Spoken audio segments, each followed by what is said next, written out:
भारत में स्ट्रॉबेरी की खेती ब्रिटिश काल से होती आ रही है। स्ट्रॉबेरी की खेती सर्वप्रथम पहाड़ी राज्यों जैसे हिमाचल प्रदेश, उत्तराखंड और जम्मू कश्मीर में शुरू हुई और धीरे धीरे पूरे देश में फैल गई। शुरुआती समय में स्ट्रॉबेरी उगाना बहुत ही मुश्किल था, लेकिन आज के दौर में आधुनिक तकनीकियों के कारण स्ट्रॉबेरी उगाना बहुत ही आसान है।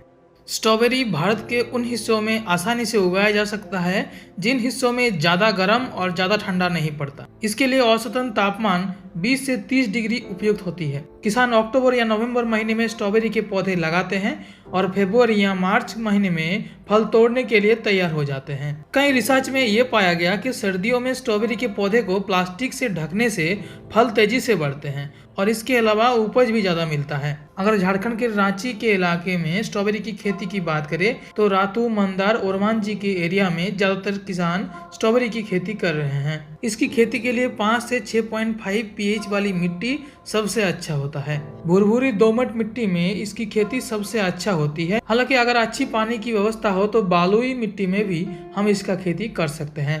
इसकी खेती शुरू करने के लिए सितंबर के प्रथम सप्ताह से ही खेत को 2 से 3 बार अच्छी जुताई कर लेना है। उसके बाद 70 से 80 टन अच्छी सड़ी हुई खाद प्रति हेक्टेयर के एरिया में बिखेर कर मिट्टी में मिला देना चाहिए। इसके अलावा सही मायनों में मिट्टी जांच करके पोटास और फास्फोरस भी मिट्टी में मिलाना चाहिए। खेत तैयार करते समय ये सब उर्वरक खाद मिलाने से अच्छा बढ़वार और उत्पादन देखने के लिए मिलता है। स्ट्रॉबेरी की रोपाई सितंबर से लेकर के नवंबर के बीच में की जाती है। पौधे लगाते समय पुराने पत्ते काट दिए जाते हैं और 2 नए उगने वाले पत्ते को रख के पौधे को लगाया जाता है।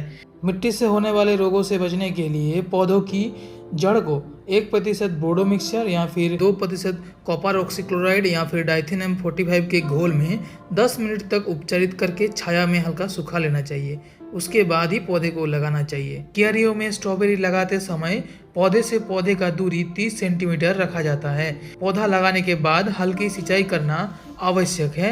इसमें पौधे का ग्रोथ बहुत ही जल्दी होता है और जड़ भी मिट्टी में अच्छी तरह सेट हो जाते हैं। स्ट्रॉबेरी की बहुत सी किस्में उगाई जाती हैं। ये सभी अपनी स्वाद एवं रूप में एक दूसरे से अलग अलग होते हैं। कुछ प्रकार की स्ट्रॉबेरी दूसरे की तुलना में बेहतर होती है, जैसे टायोगा टोरे, रेड कोट और विंटर डाउन। आमतौर पर हमारे देश में प्रत्येक पौधे से लगभग 200 से 500 ग्राम स्ट्रॉबेरी बनती है, लेकिन अन्य देशों में प्रति पौधे 900 से 1000 ग्राम तक उत्पादन मिलता है। स्ट्रॉबेरी के पौधे को अच्छी तरीके से बढ़ने के लिए विशेष रूप से उनके जड़ों के पास अधिक पानी की आवश्यकता होती है। इसीलिए ड्रिप सिंचाई विधि में स्ट्रॉबेरी की खेती अच्छी तरीके से की जाती है। सही मायने में पानी ना मिलने पर स्ट्रॉबेरी के पौधे सूख जाते हैं और उनमें नए कल्ले भी आने में दिक्कत होता है। पौधे में नियमित रूप से पानी देना महत्वपूर्ण है, लेकिन बार बार बहुत ज्यादा मात्रा में पानी नहीं देना चाहिए। पतझड़ के मौसम में 10 से 15 दिनों में एक बार पानी की आवश्यकता होती है और गर्मियों में 5 से 7 दिनों में एक बार पानी की जरूरत पड़ता है। हालांकि कई किसान मल्चिंग में स्ट्रॉबेरी उगाते हैं, जिसके कारण उनके मिट्टी में नमी ज्यादा समय तक रहता है। इसके वजह से उनका पौधे का बढ़वार भी अच्छा आता है और पैदावार भी ज्यादा मिलता है। पौधे में जब फल आने लगते हैं तब पौधे के कुछ हिस्सों को काटना महत्वपूर्ण होता है ताकि फल का आकार बड़े हो। स्ट्रॉबेरी अपने पहले साल में ही फल देना शुरू कर देता है और ये 3 से 4 साल तक बढ़ते रहता है और फल देते रहता है। हालांकि इसके रनर से हम ढेर सारा पौधा बना सकते हैं और उन्हें आगे बढ़ा के हम बहुत सारा एरिया में खेती कर सकते हैं। जिस एरिया में तापमान बहुत कम हो जाता है उस एरिया में पौधे को अच्छी तरीके से उगाने के लिए और पौधे को बहुत ज़्यादा ठंडा से बचाने के लिए लो टनल पॉली हाउस का इस्तेमाल किया जाता है। ये एक विशेष पॉली हाउस है जो बहुत ही कम खर्चे में बन के तैयार हो जाता है, जिसके अंदर स्ट्रॉबेरी का ग्रोथ बहुत ही अच्छा होता है।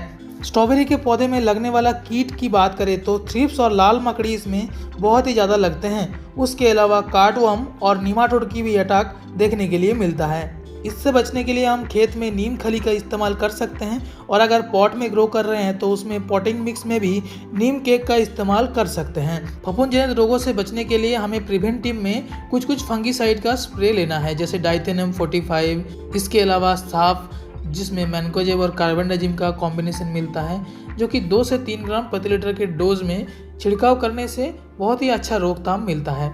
हमारे देश में स्ट्रॉबेरी फरवरी से मई महीने तक पककर खाने के लिए तैयार हो जाती है। जब फल तैयार हो जाता है तो उनका रंग हरे से लाल में बदल जाता है। जब फल 70% तक पक जाता है तो उसे तोड़ लेना चाहिए। फलों को तोड़ते समय हमें यह ध्यान रखना है कि केवल प्लास्टिक की टोकरियों में उसको तोड़ना चाहिए। फल में स्क्रैच लगने से फल जल्दी सड़ने लगते हैं।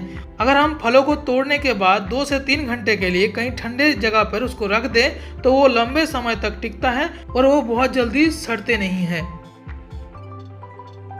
स्ट्रॉबेरी में बहुत ज़्यादा मात्रा में पोषक तत्व उपलब्ध हैं।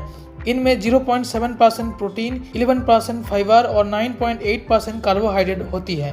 इसके अलावा स्ट्रॉबेरी में औषधीय गुण भी होते हैं जिससे उच्च रक्तचाप, कोलेस्ट्रॉल और दिल की दौरे जैसे बीमारी को रोकने में मदद मिलता है। मिलते हैं दोस्तों एक नए वीडियो में किसी नए जानकारी के साथ। तब तक के लिए जय हिंद।